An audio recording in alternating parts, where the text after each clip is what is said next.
Good morning mga kalaro. Narito na naman tayo para maglaro tayo sa ating kusina. Ang ating lalaroin ngayong araw na ito, mayroon tayong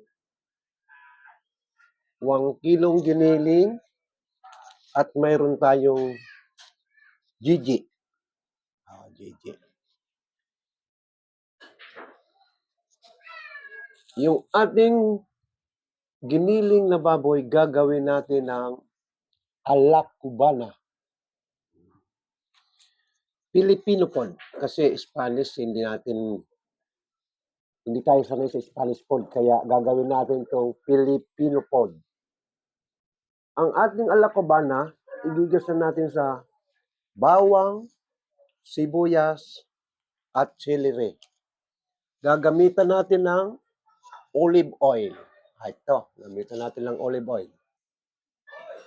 At lalagyan natin ng Silver Swan soy sauce. Ito, Silver Swan soy sauce. At lalagyan din natin ng oyster sauce. Itimplahan natin ng black at white pepper ito. Pinaghalo ko na. At lagyan natin ng tomato paste, not tomato sauce, tomato paste. At ginisa mix. Timplahan natin ng kaunting patis. Iyan ang ating alak cubana.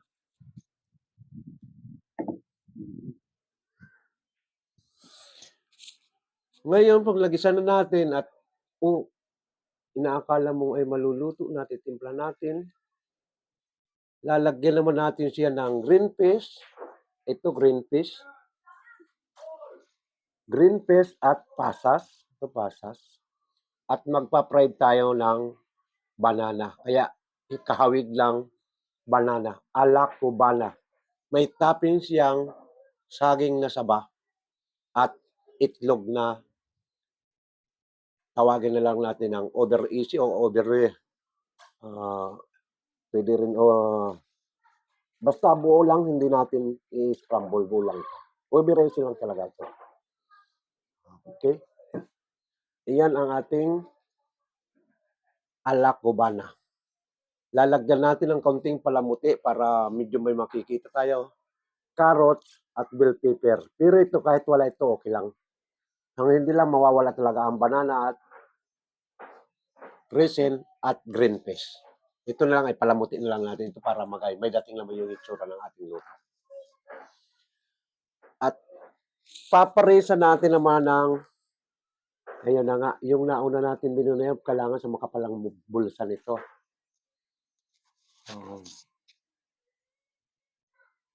Kasi hindi pwede ito pang malipis na bulsa itong ating alak cubana. Maraming sangkap. 1, 2, 3, 4, 5, 6, 7, 8, 9, 10, 11, 12, 13, 14.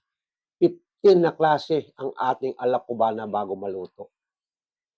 Kaya kailangan ito makapal ang bulsa mo. Hindi ka makakaluto pag manipis ang bulsa mo rito.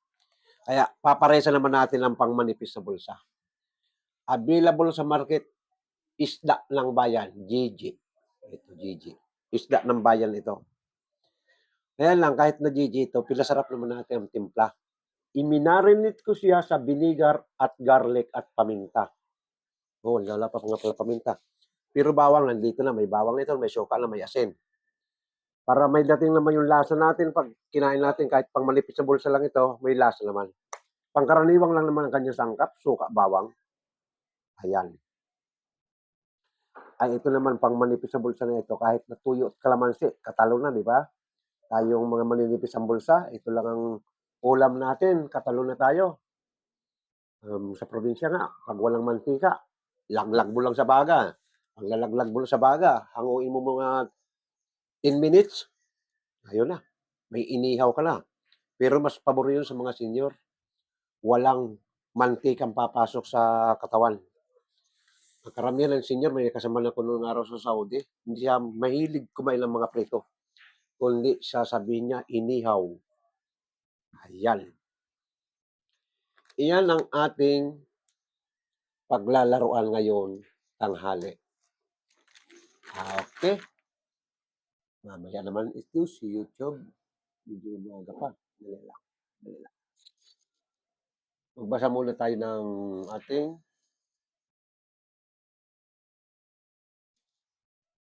press release.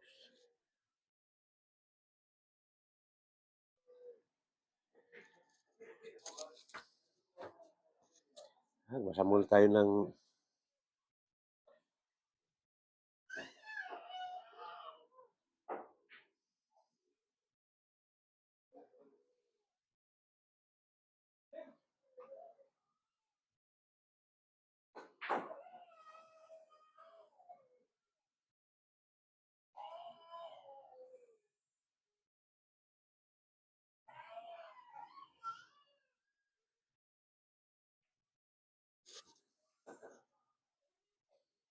hello, good morning. Good morning. Magluluto tayo ngayon umaga. Wala pa si Tutsa.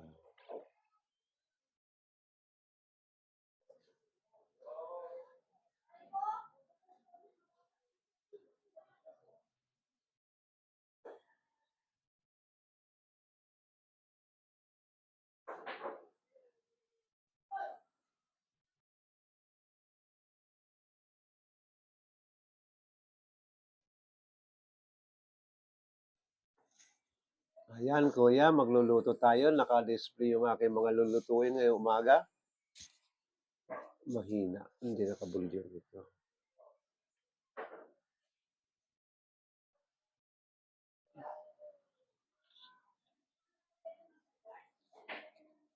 Okay.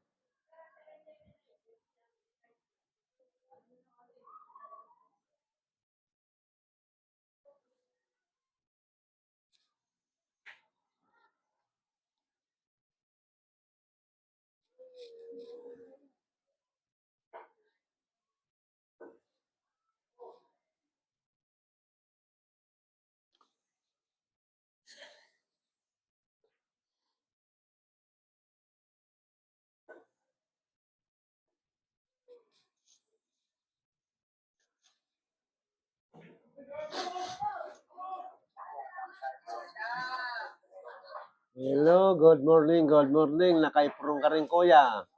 Mukhang, mukhang parehas ang ating linya, kuya. Malaki ang kitchen mo. Ano yan, restaurant, canteen?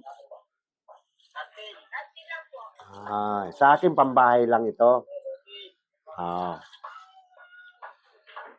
Siguro ko nakita mo na baka dumaan na sa link mo yung aking ginagawa. Dito lang ko sa Las Piñas. Bahay lang ito. Mayroon lang kong regular na 2 hours a day ng tutorial cooking.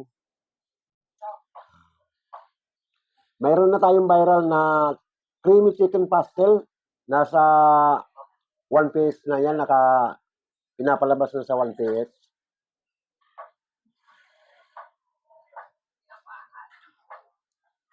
Sige lang kuya, i-prepare natin yung mga dapat i-prepare ha. Manood lang tayo.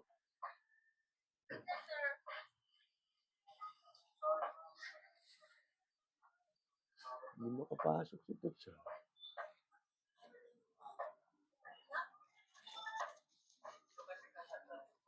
See?